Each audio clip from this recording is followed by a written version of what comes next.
오늘 부자와 거지 나사로의 비유라는 제목의 말씀 전합니다. 1987년 어느 가을날 암으로 투병 중이던 삼성의 창업주 고 이병철 회장은 평소 알고 지내던 카톨릭의 신부님에게 편지를 썼습니다. 그 편지에는 하나님의 존재를 어떻게 증명할 수 있는가? 하나님이 있다면 왜 지금 자신을 드러내지 않는가? 라는 질문으로 시작하여 24가지 질문이 담겨 있었는데 안타깝게도 그는 그 대답을 듣지 못한 채 한 달 후에 병으로 세상을 떠났습니다.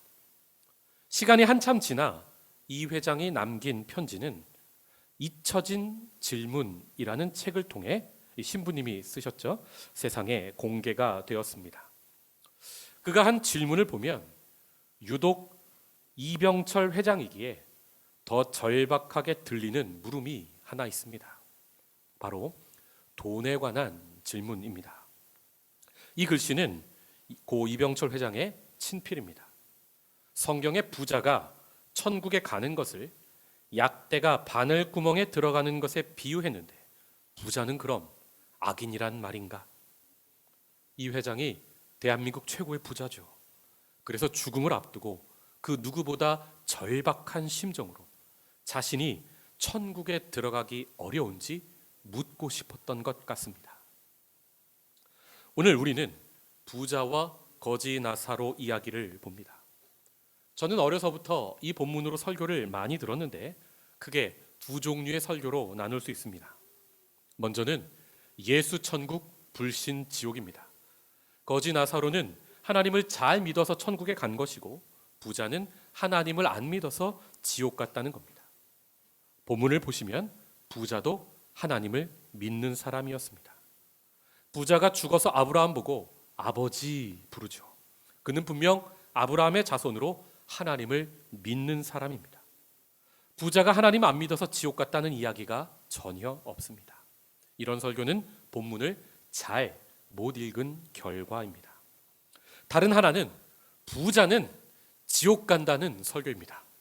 고 이병철 회장의 질문처럼 부자를 악인으로 보는 경우죠. 그러니까 그리스도인은 이 땅의 부는 다 가난한 자들에게 나눠줘야 하고 우리는 가난하게 살아야 한다는 논리입니다.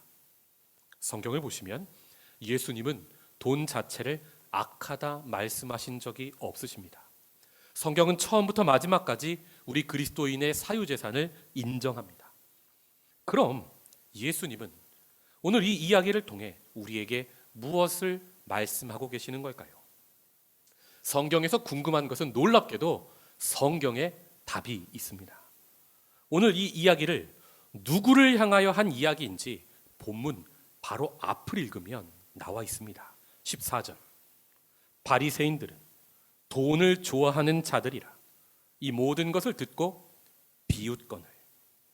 예수님은 지금 바리새인들을 향하여 돈을 하나님보다 더 좋아하는 사람들을 향하여 예수님 말씀을 비웃고 있는 사람을 향하여 부자와 거지 나사로 이야기를 하고 계십니다. 예수님이 그들을 향해 너희 그 불의한 재물을 쌓아두지 말고 그 재물로 가난한 자들을 돌보아라. 그들을 친구 삼아라 말씀하시자 바리새인들이 비웃었습니다. 바리새인들이 예수를 비웃은 이유는 예수가 성경을 전혀 모른다고 생각했기 때문입니다. 신명기 28장이죠. 네가 너희 하나님 여호와의 말씀을 청종하면 잘 들으면 이 모든 복이 물질이 너에게 임하며 너에게 이르리니 네가 심지어 들어가도 복을 받고 나가도 복을 물질을 받을 것이니라. 바리새인들은 성경 말씀대로 자신들이 부자인 게 하나님 잘 믿어서 복 받은 거라 생각했습니다. 반대로 가난한 자들은 성경 말씀 그대로 죄를 지어서 혹은 게을러서 가난하다고 생각을 했습니다. 잠언 6장 9절이죠. 게으른 자여 네가 어느 때까지 누워 있겠느냐? 네가 어느 때에 잠이 깨어 일어나겠느냐? 좀 더 자자, 좀 더 졸자, 손을 모으고 좀 더 누워 있자 하면 너의 빈궁이 강도같이 오며 너의 곤핍이 군사같이 이르리라. 이런 관점으로 성경을 보는 것을 화복 사상이라 합니다. 신명기 28장, 잠언 6장, 성경에 이런 말씀들만 모아 읽으면 이런 신학이 나옵니다. 그런데 욥기를 읽어보십시오. 욥이 죄를 전혀 짓지 않는데 고난을 당하고 가난을 경험하지 않습니까? 시편을 보세요. 의인이 고난을 당합니다. 악인이 형통합니다. 하나님께 의인이 탄식을 하죠. 시편 150개 시 중에 무려 3분의 1이 이런 탄식시입니다. 제가 목회하면서 다 품고 사랑하려고 노력하는데 저도 무서워서 피하는 사람들이 있습니다. 믿음 없는 사람은 아니에요. 이 사람들은 절대 교회에 문제 안 일으킵니다. 믿음 없으면 목사가 다가가기 좋아요. 아예 모르니까. 정말 목회자들이 무서운 사람은 성경 어느 정도 읽으신 분들입니다. 딱 자기가 이해한 만큼 진리라고 주장하는 사람이 무섭습니다. 자기 신학이 옳아서 자신과 다른 신앙의 스타일을 교회 안에서 인정하지 못하고 죄라고 정죄를 합니다. 오늘 바리새인들이 바로 그런 자들입니다. 예수님은 그들과 성경을 다르게 읽으셨습니다. 바리새인은 부를 띄워주세요. 하나님 잘 믿어서 받은 축복의 결과로만 보았죠. 예수님은 부를 사명으로 보셨습니다. 가난한 자를 돌보라고 주신 특별한 사명. 부의 목적 자체가 다르죠. 바리새인들은 자기만을 위해 부를 주셨다고 믿었고, 예수님은 가난한 자들을 위해 너에게 부를 주셨다고 본 겁니다. 레위기 19장을 보면 하나님이 부자 남성을 향하여 말씀하세요. 내가 거룩하니 너희도 거룩해라. 그리고 하나님의 거룩을 이렇게 설명하세요. 9절, 너희가 너희의 땅에서 곡식을 거둘 때에 너는 밭 모퉁이까지 다 거두지 말고 너의 떨어진 이삭도 줍지 말아라. 땅을 가진 부자들, 추수 때에 너를 위해 추수해라. 그런데 다만 밭의 모퉁이는 남겨라. 그건 너의 것이 아니라 가난한 자들의 몫이다. 바리새인들은 자신들의 부를 축복으로만 여기기 위해 성경에서 이런 말씀은 모른 채 했습니다. 빼고 읽습니다. 그리고 자신들이 보기에 가난한 자들은 죄를 지어서 그런 건데 예수님은 율법도 모르고 그들과 함께 한다고, 식사하고 그들을 돌본다고 많이 비웃었어요. 그런 부자 바리새인들에게 예수님이 이런 말씀을 하십니다. 17절, 율법에 한 획이, 한 문장도 아니고 한 획이 떨어짐보다 천지가 없어짐이 쉬우리라. 또 바리새인들은 하나님이 주신 돈을 하나님보다 더 사랑하고 말았죠. 예수님이 그들에게 말씀하십니다. 18절, 무릇 자기 아내를 버리고 다른 데 장가드는 자도 간음하며 무릇 버림당한 여자에게 장가드는 자도 간음함이니라. 여러분, 예수님은 지금 결혼 생활 이야기하시는 게 아니에요. 예수님은 지금 눈앞에 있는 바리새인들 보고 간음했다 말씀하시는 거예요. 바리새인들은 하나님과 결혼하는 자들인데 그 하나님을 버리고 돈을 사랑해서 돈과 바람을 폈다는 말씀입니다. 자, 예수님께 이 이야기를 듣고 바리새인들이 얼굴이 울그락불그락 하고 있겠죠. 그들에게 예수님이 오늘 본문 이야기를 시작하시는 겁니다. 19절 함께 읽을까요? 시작. 한 부자가 있어 자색 옷과 고운 베옷을 입고 날마다 호화롭게 즐기더라. 지금 그 팔레스타인에서 사는 바리새인들의 모습이 어떠합니까? 자색 옷, 고운 베옷은 로마 상류층에서 유행하던 값비싼 옷들입니다. 지금 여기에는 90%가 넘는 백성들이 이 무거운 세금을 내느라고 그날 먹을 것을 걱정하며 살고 있는데 1%도 안 되는 그 땅의 부자들은 사치품을 쇼핑하며 날마다 파티를 열고 있었습니다. 이것이 예수님 당시 유대 사회의 모습입니다. 반면 거지는 어떠합니까? 20절. 그런데 나사로라 이름하는 한 거지가 헌데투성이로 그의 대문 앞에 버려진 채. 버려졌다는 말을 보면 그가 몸을 움직일 수 없을 정도로 건강이 나빠져서 누군가 거기에 버려두었다는 뜻입니다. 그가 부잣집 상에서 떨어지는 부스러기라도 좀 먹고 싶은데 그 부스러기도 아무도 가져다주는 사람이 없습니다. 오랫동안 씻지 못해 몸에 피부병이 생겨 진물이 흘러나오는데 그 집 경비견이 와서 그 진물을 핥습니다. 여기까지 보면 누구라도 거지처럼 살고 싶은 게 아니라 바리새인처럼 살고 싶다 생각하죠. 그러나 이 말씀에는 세상과는 전혀 다른 하나님의 관점 하나가 숨겨져 있습니다. 세상은 부자의 이름을 잘 알죠. 누가 부자인지. 그러나 오늘 본문에서 부자는 이름이 나오지 않아요. 그냥 한 부자, 익명으로 나옵니다. 예수님은 그 부자의 이름을 모르십니다. 이름을 모른다는 건 이런 뜻입니다. 마지막 날 그가 아무리 예수님 앞에 나와 예수님, 제가 예수님 이름으로 예수님을 위해 교회를 위해 이런 대단한 일을 했습니다 하여도 그때 예수님은 내가 너를 모른다. 불법을 행하는 자야 나에게서 떠나라 말씀하시겠다는 겁니다. 또 이 세상은 구걸할 정도의 가난한 자들, 거지들의 이름을 우리는 몰라요. 여러분, 제가 매일 지나가는 노비나 스퀘어에서 벨로시티 넘어가는 건물 사이에 짧은 그 사이에 그 다리가 없고 휠체어에서 구걸하는 분 앉아 계시죠? 여러분, 그분의 이름 아십니까? 우리는 몰라요. 서울역에서 노숙하는 분들의 이름 모르고 영등포 한평 남짓되는 쪽방촌에서 사는 분들의 이름, 우리의 이웃인데 우리는 그들의 이름을 철저히 모릅니다. 관심이 없어요. 그러나 오늘 예수님은 그 한 사람, 그 거지를 나사로라고 이름을 부르고 계십니다. 그분이 이름을 아신다는 건 이런 뜻입니다. 마지막 날 그분들이 예수님 앞에 나와서 예수님, 제가 물질이 정말 없어서 예수님을 믿긴 했는데 예수님을 위해 한 게 정말 없습니다. 부끄러워하며 말할지라도 예수님께서 그때 내가 너를 잘 안다. 와서 너를 위해 예비된 잔치에 참여하여라 말씀하시겠다는 겁니다. 나사로라는 이름이 재미있습니다.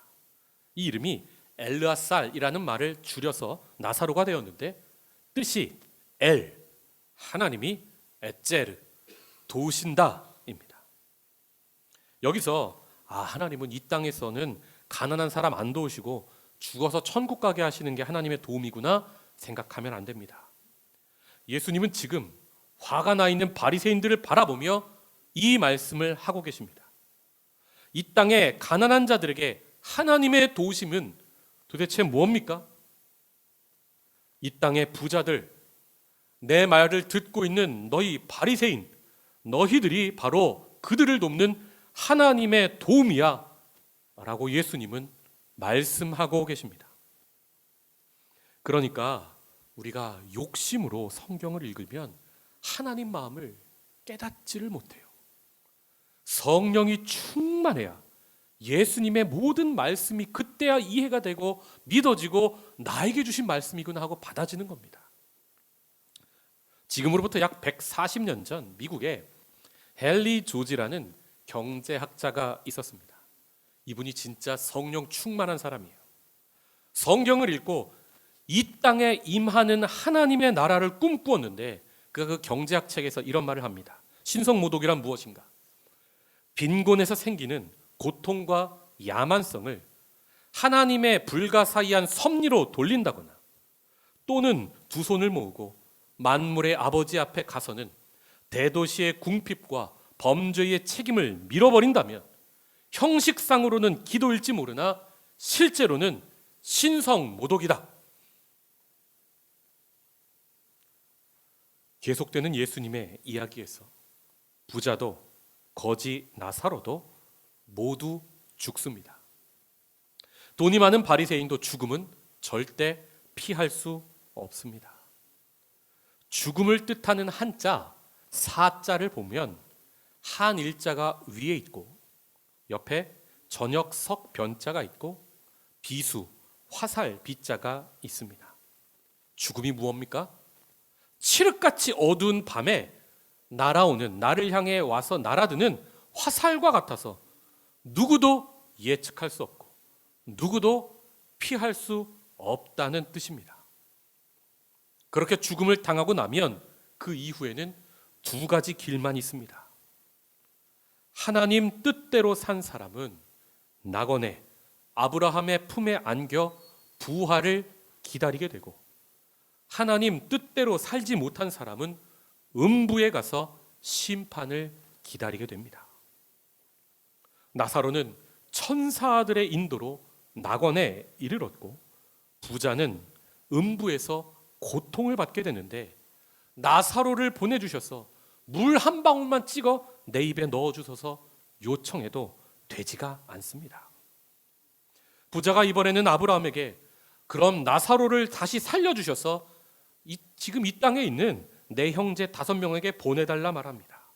그때 아브라함이 이렇게 말합니다. 31절의 말씀을 함께 읽겠습니다. 시작.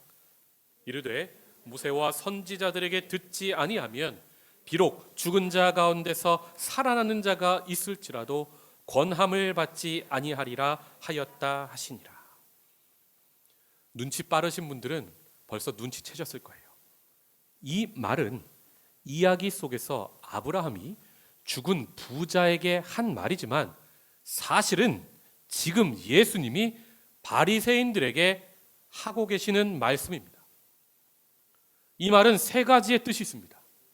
첫째, 기적은 사람을 변화시키지 못한다. 오직 하나님의 말씀이 사람을 변화시킨다는 뜻입니다.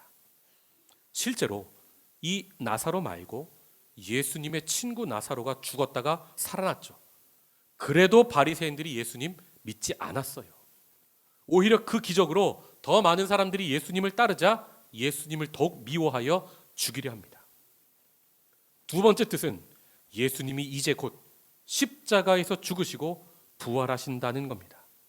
죽은 자가 부활하는 기적을 내가 부활해도 너희가 보아도 너희는 믿지 않고 회개하지 않는다는 예언의 말씀입니다. 세 번째 뜻은 모세와 선지자들은 구약 성경 전체를 가리키는 말입니다. 너희가 성경을 읽고도 이웃을 사랑하라는 하나님의 마음을 깨닫지 못했다면 죽은 자가 살아나는 기적을 볼지라도 너희는 절대 이웃을 사랑하지 않는다는 말씀입니다. 누가복음 15장을 보면 탕자가 회개하고 집에 돌아올 때 아버지는 기뻐서 송아지를 잡고 잔치를 열어서 맞아주는데 첫째 아들이 그걸 보고 얼굴이 울그락불그락 분을 내고 싫어합니다. 그때 아버지가 첫째에게 이렇게 말씀하시죠. 누가복음 15장 31절. 아버지가 이르되 예, 너는 항상 나와 함께 있으니 내 것이 다 너의 것이로되 이 너의 동생은 죽었다가 살아났으며 내가 잃었다가 얻었기로 우리가 즐거워하고 기뻐하는 것이 마땅하지 않겠느냐. 탕자의 비유 끝과 부자와 거지 나사로 비유 끝이 똑같죠. 이제 예수님 이야기의 목적을 아시겠습니까? 탕자의 비유에서도 첫째 아들은 바리새인입니다. 바리새인들은 죄인들이 회개하고 돌아오는 게 전혀 기쁘지가 않았습니다. 왜요? 그럼 자기 거 나눠줘야 되거든요. 그게 싫었던 거예요. 하나님보다도 이웃보다도 자기가 소중하고 자기가 갖고 있는 돈이 소중해서. 그 유명한 탕자의 비유도 부자와 거지 나사로의 비유도 모두 바리새인들에게 하시는 말씀입니다.